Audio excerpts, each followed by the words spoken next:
Tonight, Aberfeldy murder trial continues. The High Court's told the death of a man allegedly shot by a former gamekeeper was initially treated as not suspicious. Also tonight, is it last orders for BrewDog as the North East craft beer giant could be sold off as it seeks new investment? Ahead of this year's Scottish Parliament elections in May, new parents want politicians to prioritise support for young families. And in sport, why Scotland must build on their Calcutta Cup victory over England as they get their Six Nations campaign back on track. Good evening, I'm Norman MacLeod and this is the STV News at 6, live from Aberdeen.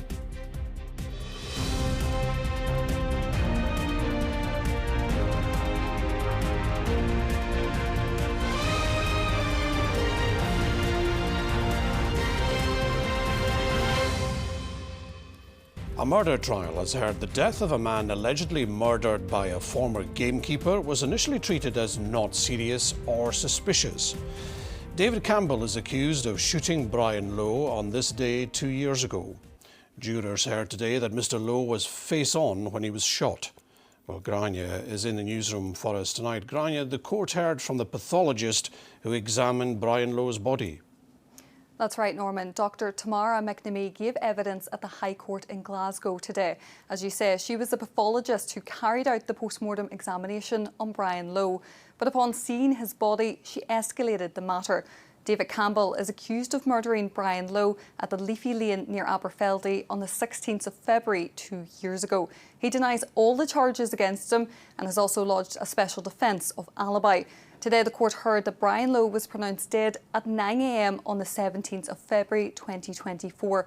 Prosecutor Greg Farrell asked Dr. McNamee if the initial report into Mr. Lowe's death was a non-suspicious death. She replied yes. As a result, she was asked to carry out a single doctor autopsy. She told the court on initially opening the body bag, "I saw a shot in the bag beside his remains and a few injuries to his face." Dr. McNamee said, "I realised it was not a non-suspicious death and it was not a medical death." She escalated the matter and 2 doctors then examined the body.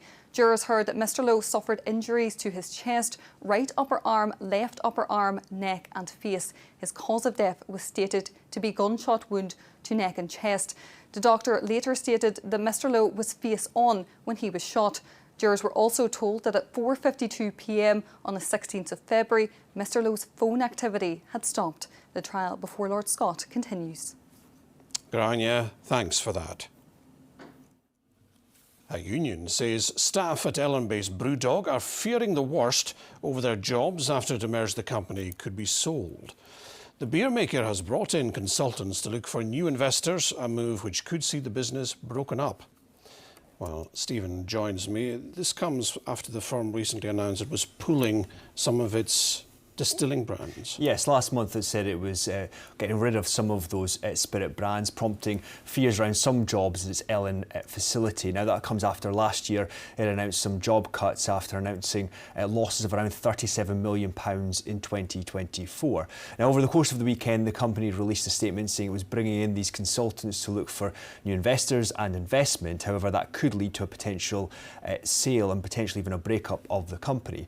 Now BrewDog was founded in 2007 by friends James Watt and Martin Dickey. Since then it has gone on to this global brand selling beer worldwide, around 72 pubs around the world, but also as well as this brewery in Ellen, it has breweries in the US, Australia and Germany. But along with those losses that I spoke about last year, it also said it was closing 10 UK pubs, including its original flagship pub in Aberdeen. Now, it's understood that staff received an email over the course of the weekend from the chief executive outlaying the fact that the consultants would be brought in, but that operations would carry on as normal. But a union that represents some of those employees say clearly there are concerns about their future.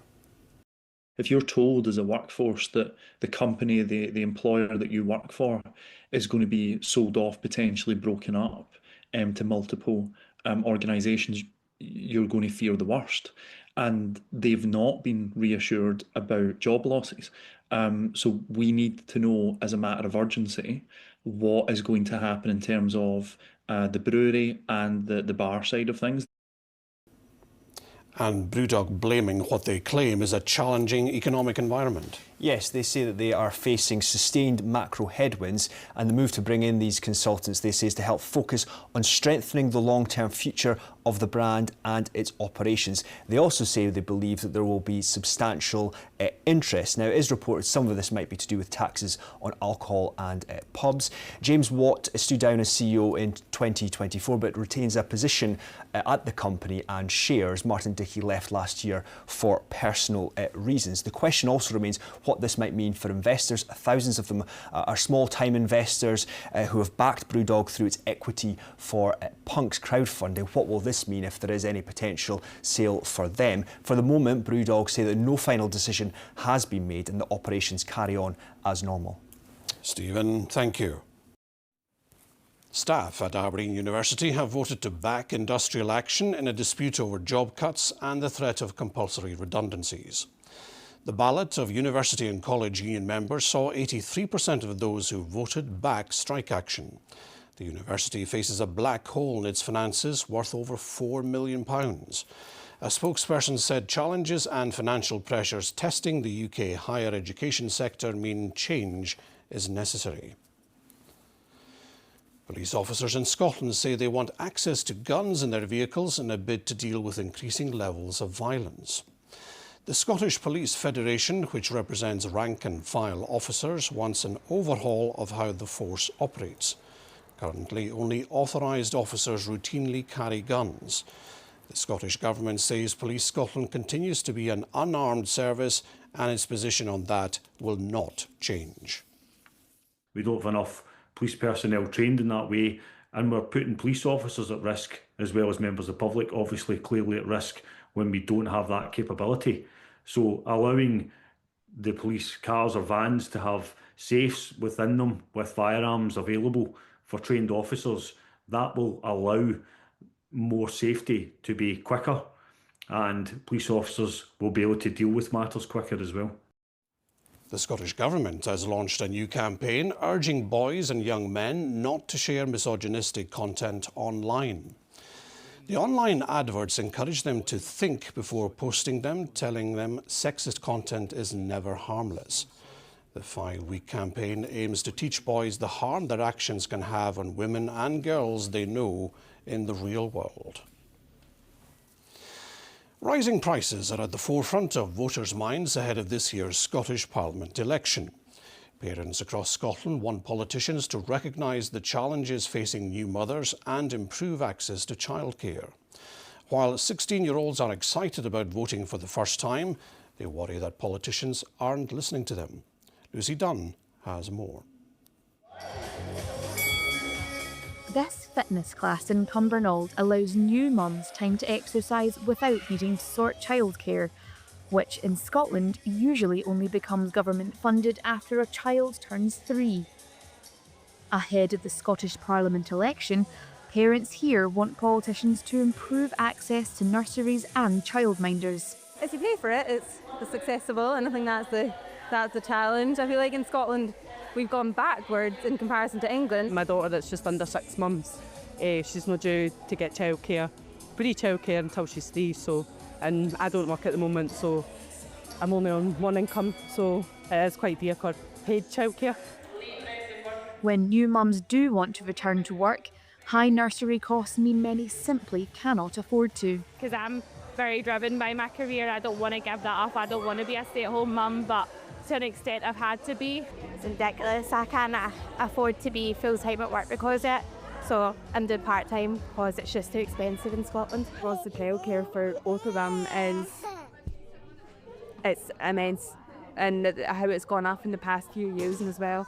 It's making it unaffordable to consider having another child in our family. This second-hand children's store sells essentials for babies much more cheaply than what you'd get on the high streets. And in recent years, they say demand has gone up dramatically. Rising living costs are forcing families to change their priorities, from foods and clothes shopping to getting the time to better their own lives. The thing is, you need to be a bit more frugal as well and think, is that something that I actually need, or is it just a want? And inflation's went up tenfold The price of McDonald's is nearly triple the price of Happy Meal now. But I'd say challenges are, like, as a solo parent, getting out and about by myself, like, you know, trying to get driving licence, trying to, you know, just improve life.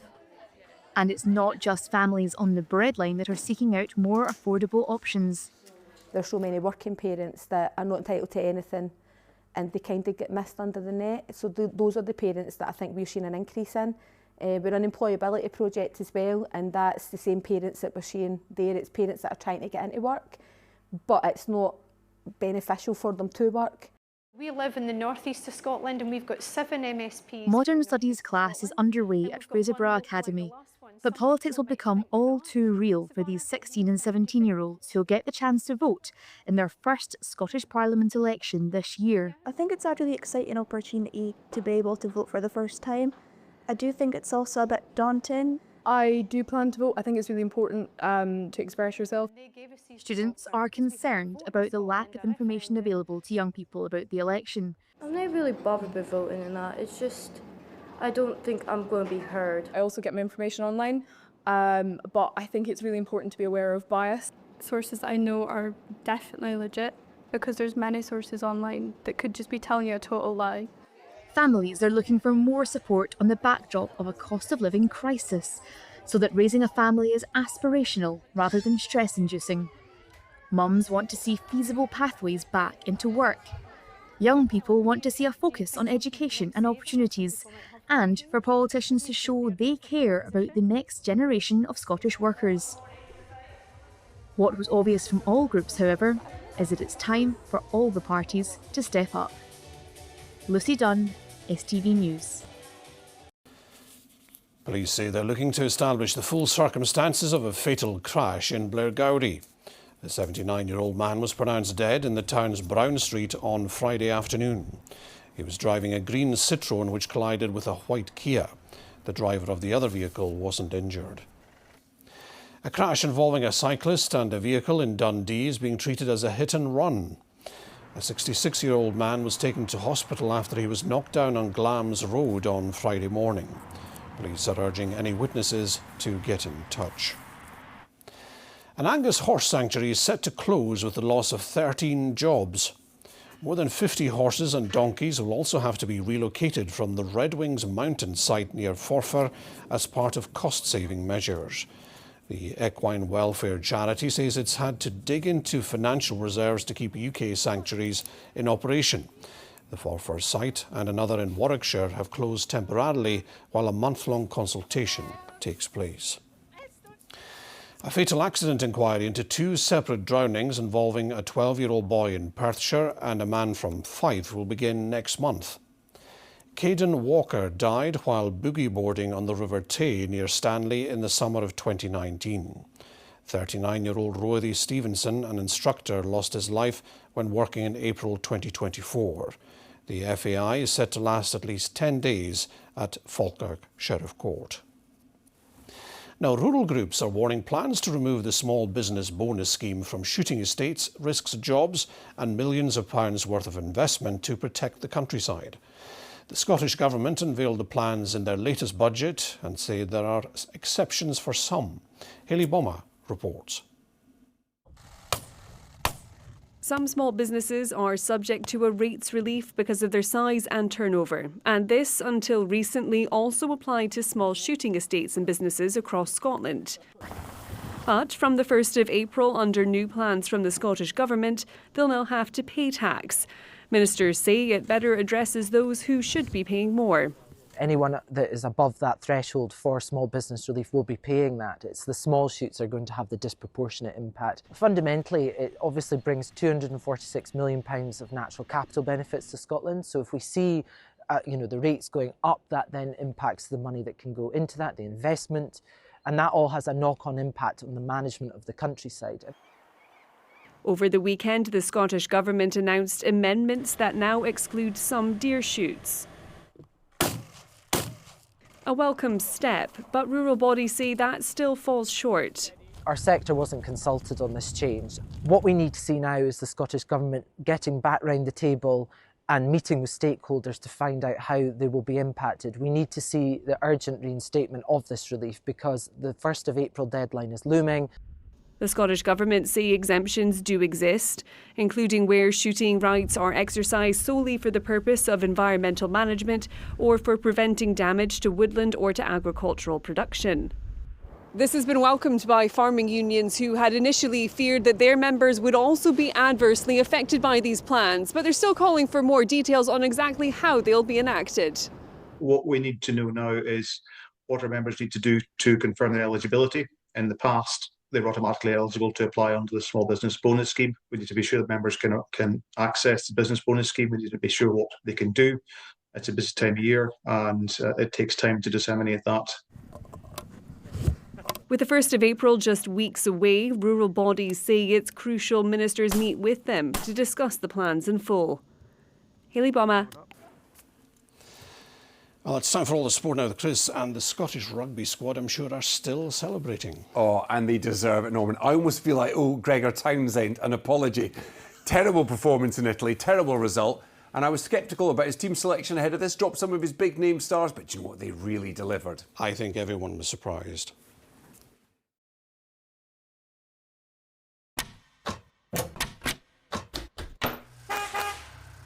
STV Sport, sponsored by the C.R. Smith End of Winter Sale.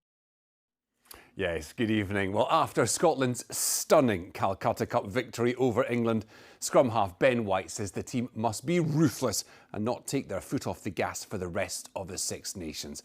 Well, the superb performance eases the pressure on head coach Gregor Townsend, who now says Scotland have a championship to play for. Jamie Borthwick was there. As they so often have recently, Scotland saved their best for their biggest game. And so the challenge is laid down. Can they reproduce the soaring highs of their 31-20 victory over England against the rest of their Six Nations rivals? For us, we need to take the confidence from today, but also be on it this week. We can't take the foot off the gas. We have to be ruthless with our preparation and our accuracy, and go there with the confidence from this win, but also the clinicalness that we showed today. This, a 7th Calcutta Cup in 9 years, was a timely tonic for Gregor Townsend, who found his role under the microscope after defeat in Italy. The coach and his players emphatically answered the critics. Gregor will take a huge amount of pleasure and pressure off himself as a result of that performance, but he'll know that he needs to now keep delivering on that consistent platform, and fingers crossed that they can do it, because the Scottish rugby public are behind the team when they play well. It's frustrating. Scotland are not going to win every single game that they go out onto an international pitch, but I think what we're looking for is this team deliver performances and consistent performances. Townsend now admits that a tilt at the championship is back on, but the team must build on the victory by going to Cardiff and winning in Wales. Us to show our growth next week is to back it up this performance, and you sense when a moment changes, a feeling inside a change room, and I can't tell you how happy I am for the group to feel the feeling that I'm feeling now, because I really do feel that is a performance that can change a lot. The team will prepare with a week in a warm weather camp in Spain, but a fire's been lit in these players that they intend to carry through the rest of the campaign. Jamie Borthwick, STV Sport. Oh, it really was a fabulous performance from Scotland. Now, I thought I'd begin today by being able to tell you that Aberdeen have a new manager, but no, they don't, and it doesn't look like one is imminent either. But their interim boss, Peter Leven, says they will keep chasing a place in the top six until it's mathematically impossible after an improved performance, but an unsurprising defeat at Motherwell. Well, they're on bottom six pals. Dundee United leapfrogged the Pittodrie side after an excellent and much-needed win at Falkirk, and now the race is on for both teams to grab that final space in the top half before the split. Meanwhile, Dundee, well, they were kicking themselves after settling for a point at home to Livy when it really should have been all three. Aberdeen really are here, only losing 2-0 to Motherwell, with an improvement in performance in between conceding the goals can now be viewed as a positive. Swathes of possession were of the recycling variety that winds up the Scottish football old schoolers. But it's fair to say both new midfielders, Afiz Arimu and Dennis Geiger, looked capable, as did fellow debutants Tom McIntyre and goalkeeper pair Christian Brotveit. But poor defending and poor finishing made all that pretty irrelevant. Aberdeen really could do with a manager today, and if not today, certainly by tomorrow, ahead of what is now a season-defining Scottish Cup tie against Motherwell. Yeah, I think it's a cup final.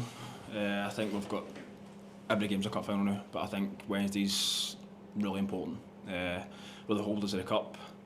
If we go and win, then we've got a game against Dunfermline as well. We go fancy ourselves well. We go win that and get into another semi-final. So yeah, it's a massive game, and the boys need to step up. Hopefully, Portage will be full, and the fans get behind us and can go and try and get into the quarter-final. Skipper for the day, Kevin Nisbet, came close to scoring. His shot tipped onto the post by Ward.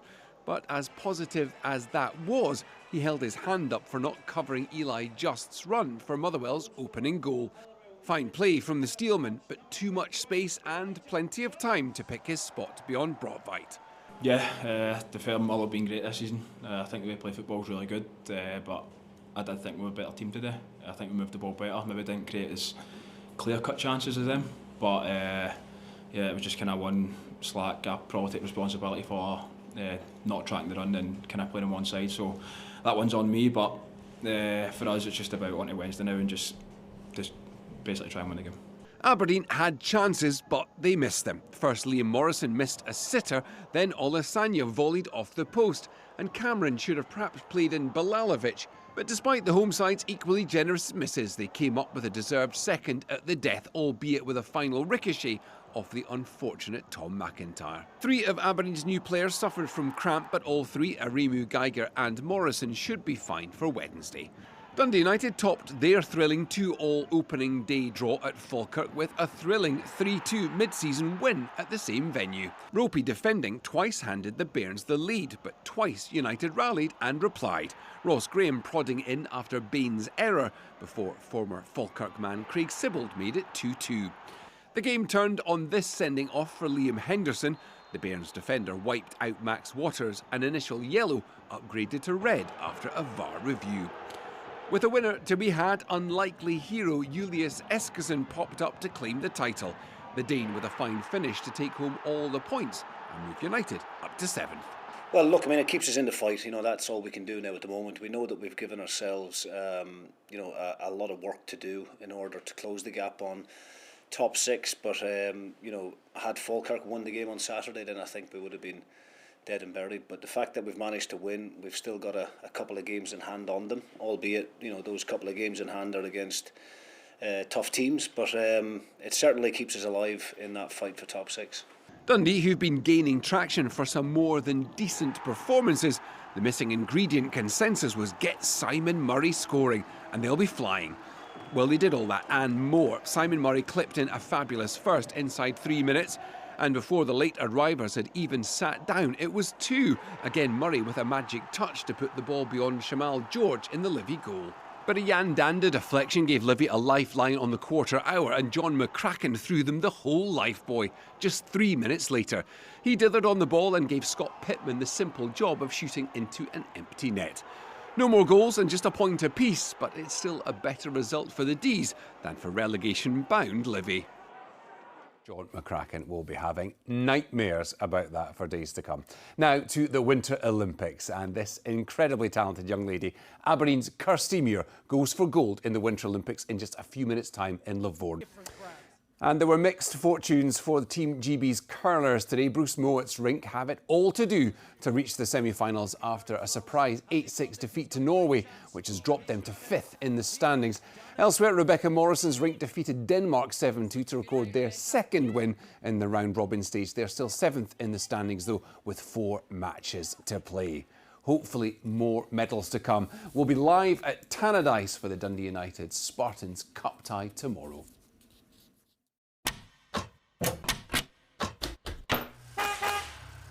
STV Sport, sponsored by the C.R. Smith End of Winter Sale. Well, time for the weather now, and the wintry conditions look set to continue this week, Philip, and there's a weather warning in place as well. Yes, Norman, another week and another round of wintry weather warnings. We have a couple in effect at the moment, both yellow warnings, so low impacts. But our first is for snow and ice, covering parts of Argyll and Bute across to Fife and northwards. Widely, there's the risk of icy conditions within this warning area, but the snow will likely only affect parts of the Northern Isles, the Highlands, Moray, Aberdeenshire and Lewis and Harris. Our second warning is for ice, covering the Central Belt and southwards, away from the Ayrshire coast, and they both run until 10 a.m. tomorrow. So let's take a closer look at what's in store. Here is the forecast. A breezy morning will be followed up with a flurry of fresh delights for lunch. TUI sponsors STV Weather. So throughout today, we've seen that cold northerly airflow re-establish itself, dragging in that bitterly cold Arctic air and giving us some wintry showers. Tomorrow, a ridge of high pressure starts to build in from the west. That will help to settle our weather down throughout tomorrow, Wednesday and Thursday. It prevents a lot of these systems that are trying to come in from the Atlantic from moving across the country. So back to just now, throughout the rest of this evening, we've already seen today's band of wintry showers clear away to the southeast. That's followed quickly by this next band of rain, sleet and snow pushing in from the north. Along with that, we'll see some icy patches out and about, and also a fairly widespread frost. Temperatures for most places getting below freezing, lows in some rural glens of -6 or -7 degrees Celsius. So looking ahead to tomorrow, a cold, frosty start to the day. Still one or two wintry showers around first thing. By mid-morning, though, those will gradually start to ease and clear away. Thanks to the high pressure, we've got very light winds tomorrow, a dry afternoon to come, plenty of brightness and sunshine and blue skies. Temperatures, though, only reaching highs of around 3 or 4 degrees Celsius, so it will be feeling bitterly cold. Then looking ahead to Wednesday, similar conditions. The high pressure is still in charge. The only difference is we see a bit more high-level cloud around, so a lot of that sunshine will be hazy. But overall, another dry day to come, with temperatures still reaching highs of around 4 or 5 degrees Celsius. Bye-bye. TUI sponsors STV Weather.